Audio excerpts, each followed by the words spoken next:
Video start करने से पहले एक ज़रूरी बात करते हैं। देखो, इस बात से बिल्कुल मत डरना कि इतनी सारी ट्रिक्स हो जाएंगी तो हमें एग्ज़ाम में कैसे याद आएगी कि कौन से टॉपिक की कौन सी ट्रिक थी। तो देखो, मैं ट्रिक बनाने से ज़्यादा इस चीज़ पे ज़्यादा फोकस करता हूँ कि आपको ये याद रहे कि वो किस चीज़ की ट्रिक है। तो आपने मेरी ट्रिक्स में गौर की होगी ये बात कि वो कौन से टॉपिक की ट्रिक है, ये मैं ट्रिक में ही इंक्लूड करता हूँ। कभी भी ऐसा नहीं करता कि खाली उसके एग्जाम्पल्स को बना के चला गया और वो किस चीज़ के एग्जाम्पल थे ये मैंने कवर नहीं किया। तो इसीलिए मैं उसको इंक्लूड करता हूँ, तो इस चीज़ से मत घबराना, ठीक है। तो स्टार्ट करते हैं।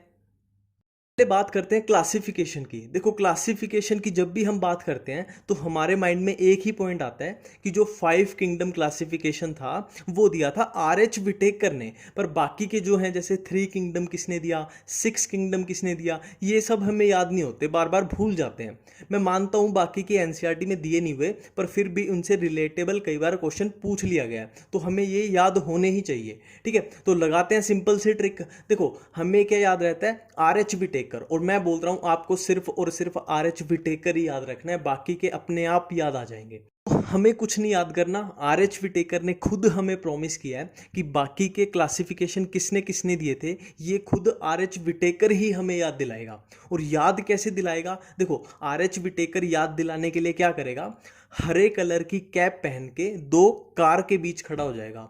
हरे कलर की कैप पहन के दो कार के बीच खड़ा हो जाएगा। अब कर देते हैं इसको खड़ा। देखो, हरे कलर की कैप पहनी आर.एच. विटेकर ने, हरे कलर की कैप पहनी आर.एच. विटेकर ने, और कहाँ खड़ा हो गया, दो कार के बीच। अब देखो, ये लाइन वाइज भर देते हैं कि 2 kingdom, 3 kingdom, 4 kingdom, 5 kingdom, 6 kingdom, ठीक है। अब देखो, पहले कार को पकड़ लेते हैं, दोनों कारों को पकड़ लेते हैं। पहली कार से हमारे पास आया कैरोलस लिनियस और दूसरी कार से हमारे पास आया कार्ल वीज। मतलब 2 किंगडम क्लासिफिकेशन दिया कैरोलस लिनियस ने और 6 किंगडम दिया कार्ल वीज ने। अब 3 किंगडम पे आते हैं। 3 किंगडम पे हरी, हरी से हमें याद आएगा हैक्कल, तो 3 किंगडम दिया हैक्कल ने। फिर 4 किंगडम पे आते हैं। 4 किंगडम पे अब देखो, हरी कैप, कैप से हमें याद आएगा कोपलैंड, तो 4 किंगडम क्लासिफिकेशन दिया कोपलैंड ने। और 5 किंगडम आर.एच. विटेकर, ये तो हमें पता ही था, ठीक है। तो ये अपना कंप्लीट हो गया। बात करते हैं किंगडम मुनेरा की। तो मुनेरा में क्या होता है, बैक्टीरिया। तो बैक्टीरिया की अगर आप एनसीईआरटी में पढ़ो तो सेल वॉल को ही लेके कंफ्यूजन है, बाकी कुछ ऐसा खास है नहीं है, ठीक है। तो बैक्टीरियल सेल वॉल, सिंपल सी ट्रिक है। देखो, पेप्सी अनहेल्दी होती है, सबको पता है। तो बाप पेप्सी पीने पे मारता है, बाप पेप्सी पीने पे मारता है। तो बाप से हमारे पास आया बैक्टीरिया, पेप्सी से आया पेप्टाइडोग्लाइकन और मार्ता से आया म्यूरिन। तो bacterial cell wall made up of peptidoglycan और म्यूरिन। नेक्स्ट हम करने वाले हैं प्रोटिस्टा। प्रोटिस्टा हमारे पास एनसीईआरटी में 5 टाइप के दिए हुए हैं, क्राइसोफाइट्स, डाइनोफ्लैजिलेट्स, यूग्लिनोइड्स, स्लाइम माउल्ट्स और प्रोटोजोन्स। सबसे पहले है क्राइसोफाइट्स। क्राइसोफाइट्स का एक दूसरा नाम याद रखना, डाई एटम्स। वैसे तो डाई एटम्स क्राइसोफाइट्स के अंडर आते हैं, पर तुम ऐसे याद रखना कि क्राइसोफाइट्स का दूसरा नाम डाई एटम्स, बस, ठीक है। अब देखो, क्राइसोफाइट्स वर्ड को देखो, क्राइसोफाइट्स जो वर्ड है वो स्टार्ट हो रहा है लेटर सी से।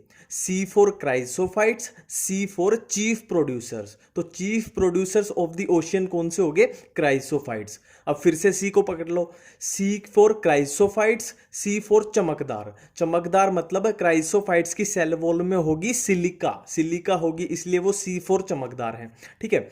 अब देखो नेक्स्ट, अब पकड़ लो डाई एटम को। अब डाई एटम वर्ड में आ रहा है एटम, और हम फिजिक्स या केमिस्ट्री में जब एटम चैप्टर पढ़ते हैं तो हम क्या पढ़ते हैं, शेल, सब शेल। तो एटम वर्ड से हमें याद आएगा शेल, मतलब जो डाई एटम्स या क्राइसोफाइट्स की जो सेल वॉल होती है वो होती है ओवरलैपिंग शेल्स की फॉर्म में। नेक्स्ट है हमारे पास डाइनोफ्लैजिलेट्स। डाइनोफ्लैजिलेट्स में हम इसके नाम से जितना भी एनसीईआरटी में दिया हुआ है पूरा इसके नाम से ही कवर कर देंगे, ठीक है। देखो, डाइनोफ्लैजिलेट्स वर्ड को अगर आप देखते हो तो इसके लास्ट में आ रहा है लेट्स। लेट्स से हमें याद आएगा प्लेट्स। ये प्लेट्स वो है जिसमें हम खाना खाते हैं, तो आपको प्लेट्स याद आ गया तो आपका डाइनोफ्लैजिलेट पूरा खत्म। देखो, प्लेट्स हमें क्या क्या याद दिलाएगा, पहला पॉइंट, प्लेट्स हमें याद दिलाएगा कि डाइनोफ्लैजिलेट में जो सेल वॉल होती है वो होती है सेलुलोज प्लेट्स की फॉर्म में। पहला पॉइंट क्लियर। अब दूसरा पॉइंट देखो, आप मार्केट जाते हो, प्लेट्स खरीद के लाते हो जिसमें खाना खाते हैं, वो वाली प्लेट्स खरीद के लाते हैं। तो आजकल आपने देखा होगा कि कितनी कलरफुल प्लेट्स मिलती हैं, कितनी कलरफुल प्लेट्स मिलती हैं। तो दूसरा पॉइंट याद आया, कलरफुल, मतलब जो डाइनोफ्लैजिलेट्स होते हैं वो कलरफुल होते हैं, एनसीईआरटी की लाइन है। अब तीसरा पॉइंट देखो, आपको भी पता है कि जो प्लेट्स पे कलर किया है वो एक टाइप का केमिकल है, वो एक टाइप का केमिकल है, और उस प्लेट में आप खाना खाओगे तो वो केमिकल खाने के साथ थोड़ा बहुत आपके अंदर भी जाएगा, और आपके अंदर वो केमिकल गया तो वो किस चीज़ का काम करेगा? टॉक्सिन का। तो टॉक्सिन कौन रिलीज करता है? डाइनोफ्लैजिलेट्स। डाइनोफ्लैजिलेट्स टॉक्सिन भी रिलीज करते हैं। नेक्स्ट है यूग्लिनोइड्स। यूग्लिनोइड्स में एक ही पॉइंट है जिसमें कंफ्यूजन हो सकती है, सिंपल याद रखना, electrical pole. Electrical pole, electrical से हमें याद आएगा यूग्लिनोइड्स, और पोल से हमें याद आएगा पेलिकल। तो यूग्लिनोइड में सेल वॉल की जगह पेलिकल प्रेजेंट होती है, ठीक। अब नेक्स्ट है स्लाइम माउल्ड। अब देखो, स्लाइम माउल्ड में हम पकड़ लेते हैं माउल्ड वर्ड को। माउल्ड से हमें याद आएगा मोडियम, और मोडियम से हमें याद आएगा प्लाज्मोडियम। माउल्ड, मोडियम, प्लाज्मोडियम। तो स्लाइम माउल्ड में प्लाज्मोडियम की फॉर्मेशन होती है। कैसी कंडीशंस में? फेवरेबल कंडीशंस में। तो अनफेवरेबल में किसकी फॉर्मेशन होगी? अनफेवरेबल में होगी स्पोर की फॉर्मेशन। तो इसमें तो कोई कंफ्यूजन नहीं है, सबको पता है कि स्पोर जो होती है वो प्रोटेक्टेड स्ट्रक्चर होती है। तो अनफेवरेबल कंडीशन में ही स्पोर बनेंगे, तो ऑटोमेटिकली फेवरेबल में हो जाएंगे प्लाज्मोडियम। हमारे पास प्रोटिस्टा में बचता है प्रोटोजोन्स। प्रोटोजोन्स एनसीईआरटी में 4 टाइप के दिए हुए हैं, एमीबोइड, फ्लैजिलेटेड, सिलिएटेड, स्पोरोजोन्स। देखो, इनको अगर आप एनसीईआरटी में पढ़ते हो तो ऐसा कुछ खास कंफ्यूजन नहीं मिलेगी आपको। हाँ, बस एग्जाम्पल में थोड़ी कंफ्यूजन हो जाती है, वो भी सिर्फ फ्लैजिलेटेड और सिलिएटेड में। फिर भी हम एक एक करके सबके एग्जाम्पल देख लेते हैं। देखो, पहला अमीबोइड। अमीबोइड का तो नाम से ही हो जाएगा अमीबा, अमीबा तो एंट अमीबा, तो ये तो सिंपल है। और एक स्पोरोजोन्स का देख लेते हैं। देखो, आपने मलेरिया साइकिल में पढ़ा होगा, स्पोरोजोइड्स होते हैं वहां पे। स्पोरोजोइड्स, वो यहीं से वर्ड आया स्पोरोजोन से। और मलेरियल पैरासाइट क्या होता है? प्लाज्मोडियम। तो स्पोरोजोन्स में आ जाएगा प्लाज्मोडियम, ये भी सिंपल है, याद नहीं करना कुछ। अब बारी आती है फ्लैजिलेटेड और सिलिएटेड की। इसमें एग्जाम्पल 2 दिए हुए, पैरामीशियम और ट्रिपेनोजोमा। अब हमें कंफ्यूजन हो जाती है कि फ्लैजिलेटेड का कौन सा था और सिलिएटेड का कौन सा था। तो बहुत सिंपल सी बात है, देखो, सिलिएटेड स्टार्ट हो रहा है सी आई से, सी आई। तो सी आई को पकड़ लो। अब सी आई ट्रिपेनोजोमा में आ रहा है या पैरामीशियम में? पैरामीशियम में आ रहा है सी आई। तो सिलिएटेड का एग्जाम्पल हो जाएगा पैरामीशियम, और ऑटोमेटिकली फ्लैजिलेटेड का हो जाएगा ट्रिपेनोजोमा। हम स्टार्ट करते हैं फंजाई। देखो, फंजाई में मेन 2 ही चीजें हैं और दोनों बार बार कंफ्यूजन क्रिएट करती हैं। एक तो है स्पोर, कहीं भी आ जाते हैं कि कौन सी फंजाई में कौन सा स्पोर होता है, एसेक्सुअल कौन सा होता है, सेक्सुअल कौन सा होता है, और दूसरे हैं एग्जाम्पल्स। ये ही दोनों बार बार कंफ्यूजन क्रिएट करते रहते हैं। तो सिंपल सी ट्रिक लगाएंगे और इन दोनों को हमेशा के लिए खत्म कर देंगे आज ही। पहले टारगेट करते हैं स्पोर्स को। देखो, स्पोर्स को याद करने के लिए मेरा बताया हुआ एक काम कर लो, आपको आज के बाद कभी कंफ्यूजन नहीं होगी। और वो काम क्या है? आपको बस एक काम करना है, आपको बस एसी में बैठ के फिजिक्स की डीसी पांडे पढ़नी है। मैंने क्या बोला? बस एसी में बैठ के फिजिक्स की डीसी पांडे पढ़नी है। बस BAS, बी से हमारे पास आया बेसिडियोस्पोर, ए से हमारे पास आया एस्कोस्पोर, और एस से हमारे पास आया सेक्सुअल। तो सेक्सुअल स्पोर हमारे पास 2 आ गए, बेसिडियोस्पोर और एस्कोस्पोर। इस पे सर्कल मार देते हैं, मतलब यहाँ पे सेक्सुअल स्पोर खत्म। अब बाकी के जो जितने भी बचे वो सारे बच गए एसेक्सुअल स्पोर। अब देखो, एसेक्सुअल स्पोर को देखते हुए चलते हैं। ए से हमारे पास आया एस्कोमाइसिटीज, सी से हमारे पास आया कोनिडिया, मतलब एस्कोमाइसिटीज के जो एसेक्सुअल स्पोर हैं वो है कोनिडिया। अब नेक्स्ट है फिजिक्स। फिजिक्स में फिजिक्स से हमारे पास आया फाइकोमाइसिटीज, और फिजिक्स के लास्ट एस लेटर से हमारे पास आया स्पोरेंजियोस्पोर। अब स्पोरेंजियोस्पोर हमारे पास 2 दिए हुए हैं, जूस्पोर और अप्लानोस्पोर्स, ठीक है, ये इसी के अंडर आ जाएंगे। स्पोरेंजियोस्पोर 2 टाइप के होते हैं। अब लास्ट है डीसी। डी से हमारे पास आया ड्यूटेरोमाइसिटीज, और सी से आया कोनिडिया। मतलब ड्यूटेरोमाइसिटीज में जो एसेक्सुअल स्पोर होंगे वो होंगे कोनिडिया। तो ये हमारे सारे स्पोर कवर हो गए कि कौन सी फंजाई में किस टाइप के स्पोर होते हैं। फाइकोमाइसिटीज के एग्जाम्पल्स को कैसे याद रखें? बहुत सिंपल ट्रिक है। देखो, फिजिक्स में फेल हो गया राम, फिजिक्स में फेल हो गया राम। फिजिक्स से हमें याद आया फाइकोमाइसिटीज, और राम के आर से हमें याद आया राइजोपस, और ए से अल्ब्यूगो, और एम से म्यूकर। सीडियोमाइसिटीज के एग्जाम्पल्स को कैसे याद रखें? बहुत सिंपल ट्रिक है। देखो, बासमती सबको पता होगा क्या होता है। बासमती एक राइस की वैरायटी है, बासमती एक राइस की वैरायटी है। तो बासमती जो राइस है उसको किसने डिस्कवर किया था? तो बासमती है एग्रीकल्चर फील्ड से रिलेटेड, तो इसको डिस्कवर किया था पंजाब एग्रीकल्चर यूनिवर्सिटी ने।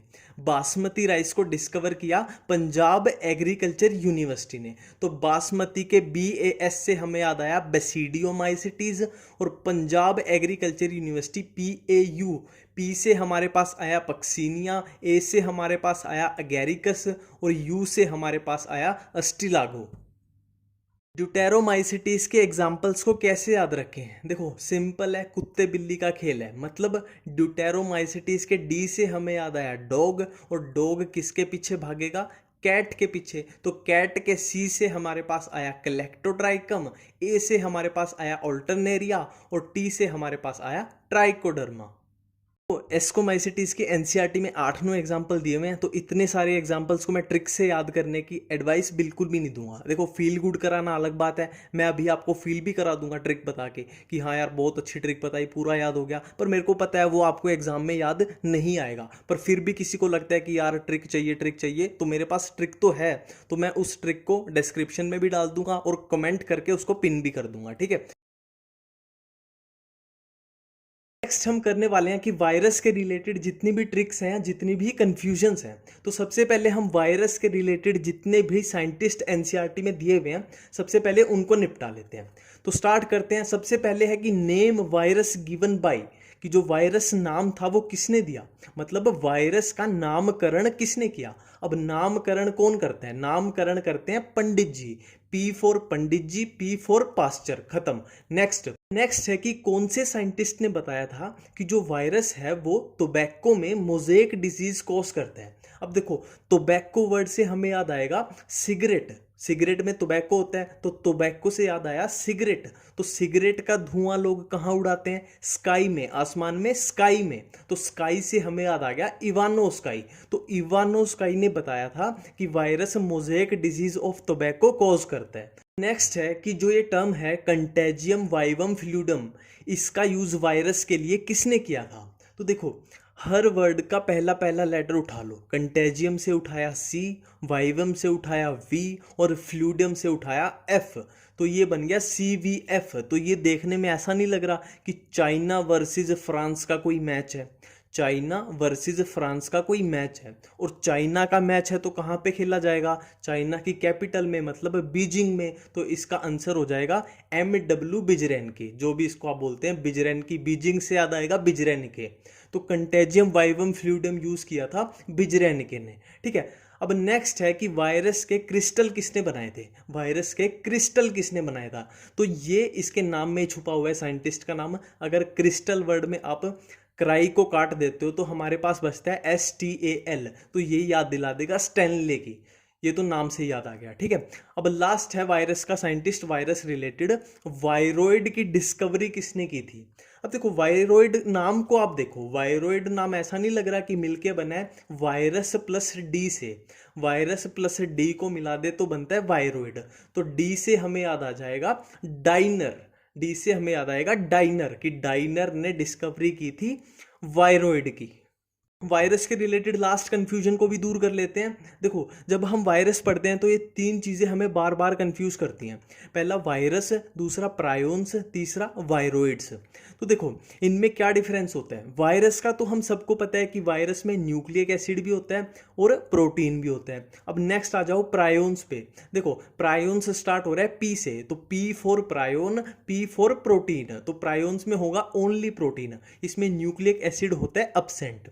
तो नेक्स्ट है वायरोइड्स। वायरोइड्स को प्रायोन्स के ऑपोजिट कर दो, मतलब इसमें होगा सिर्फ न्यूक्लिक एसिड, इसमें प्रोटीन होगा एब्सेंट। करता हूँ आपको इस वीडियो से हेल्प मिली होगी, और हमेशा की तरह लास्ट में आपसे रिक्वेस्ट कि अपना फीडबैक ज़रूर देना, लाइक शेयर कमेंट, ठीक है। तो मिलते हैं नई वीडियो में नई ट्रिक्स के साथ। Thank you.